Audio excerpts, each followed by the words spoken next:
All right, hi there, read 516, week 4, part 2. We're talking about phonemic awareness. So let's start with talking about consonant phonemes, right? So there are 44 to 45 phonemes in total, consonant phonemes, depending on the dialect.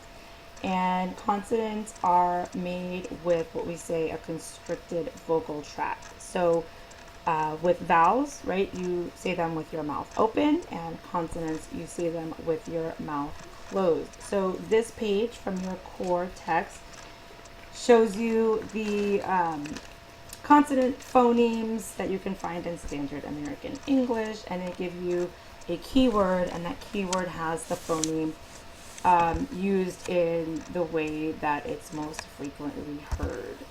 Right, so the consonant speech sounds then are categorized by voicing, right, the vibration of vocal cords.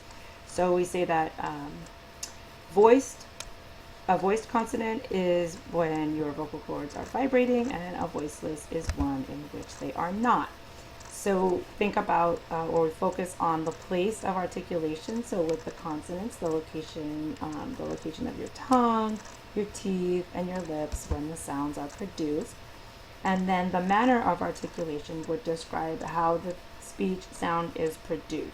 So a sound like p or p, right? You have you stop the sound, right, in like a p or p, or fricative in like f or v. So you can kind of hear the difference there.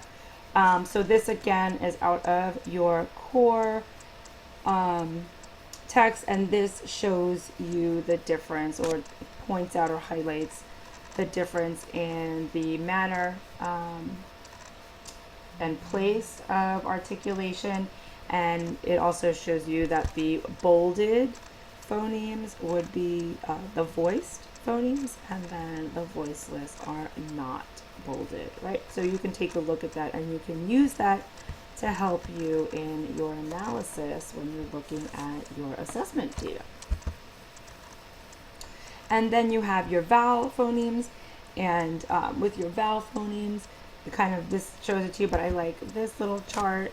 What's neat about this chart is it shows you on this face, notice with your E, the position or kind of shape of the mouth, right? Kind of a little bit open where your lips are, and then as you kind of go down to the O, where your mouth is in a circle, right? So your mouth kind of goes from that half open to totally open when you get to that O sound. So I think this is kind of a neat one that shows how your lips move as you use or make those vowel phoneme sounds. And remember, those are open, right? Whereas it's closed for the consonants. So why is phonemic awareness important? Well, several studies have shown that it is a determinant for later reading achievement, right? So that's Adam's entire early work is focused on that. Jules showed that the ability to separate speech into separate sounds, which is segmentation, distinguishes high readers from poor readers, and this is also cited in your text. And this skill is a prerequisite for phonics and spelling, right? So kids who begin school without the skill of phonemic awareness will struggle with the alphabetic principle and later their decoding skills. So research has backed this up. Students, they need to be able to hear and recognize speech sounds in order to later learn how to encode and decode, right? So they need those. Just kind of further along that point, Blackman found that 90% of students with significant reading problems had a core deficit in phonological awareness, and Blevins argues that without intervention, these students will be labeled as dyslexic or continue to fall behind. So they then will rely on memorizing words instead of being able to segment them and decode them, which is very cumbersome and takes a lot of cognitive demand. So early instruction in this area is key. It's also been found that early successful experiences with print can develop students in this area. So some of their Segmenting milestones. Keep in mind that students typically can't segment until they're about school age, right?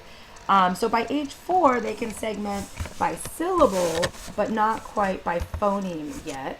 20% of 5-year-olds can segment by phoneme, and then by the time they're 6, about 70% can segment by phoneme. Sorry about that. So think about that, especially in reference to, you hear people say sometimes, oh, kids didn't start kindergarten until they're at least 5, they're not developmentally ready. Well, this is one of those markers that we are talking about. So everybody seems to think about, oh, their maturity, but actually cognitively, many of them are not ready for the sophisticated reading skills. But I guess we don't really need to worry about that anymore, right? Since we have the transitional kindergarten, and we shouldn't have too many 4-year-olds. But even take a look here, so think about the more sophisticated phonemic awareness segmentation tasks. Even at 6 years old, it's perfectly appropriate that students would still not be able to do that and still be within the range of normal readers.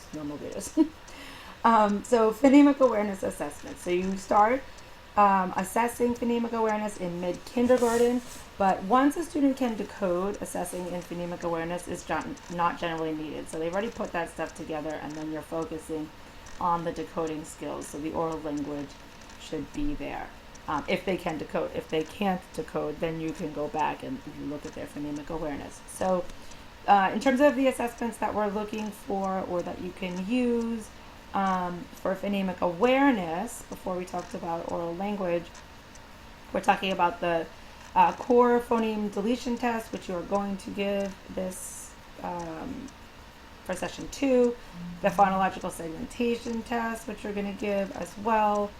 Then you have the phoneme segmentation test that's in your core. Remember, you have some choice on what you would like to do.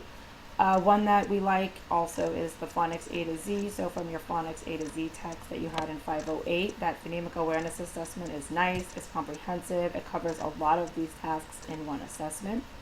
You've got Yelp Singer, which you may be familiar with, your PALS screen, TPRI is another one that many educators are aware of or have used. So you can find some of these and resources for them in our folder on Titanium. So let's then first talk about the core phoneme deletion test. So it's on page 19 to 24 of your book.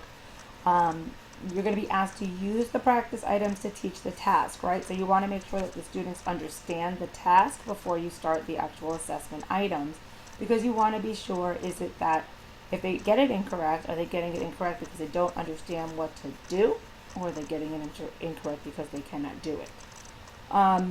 So you want to only give very general feedback when administering that assessment.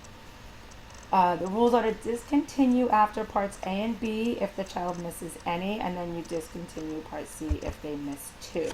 So I'm going to stop you here, and if you click on to the screencast that says phoneme deletion test, you'll see a former student of ours giving that assessment. So you might want to adjust your volume. It's been kind of recorded over so many times, and it's a recording on my computer that then I'm recording, if that makes sense, because I don't have the original anymore. So this is a student though, and what she did is she made it for a former student. I'm sorry, she's a graduate, and she's actually has taught this class in the past, and so she made this video for the purpose of the Read 516 class. So she shows you her recording sheets as well. So she'll give you a little ad lib on the side, and she'll tell you what she's marking down and why she's marking it. In the PowerPoint that I've included, I have the slides that have her answer sheets in a much bigger form. So you can go ahead and you can look at them. I'm not going to discuss them. You can, they'll have them out if you like when you watch the video, although she does have them out in a sidebar and is showing it to you. So go ahead and check out Heather giving the core phoneme deletion test on that next screencast.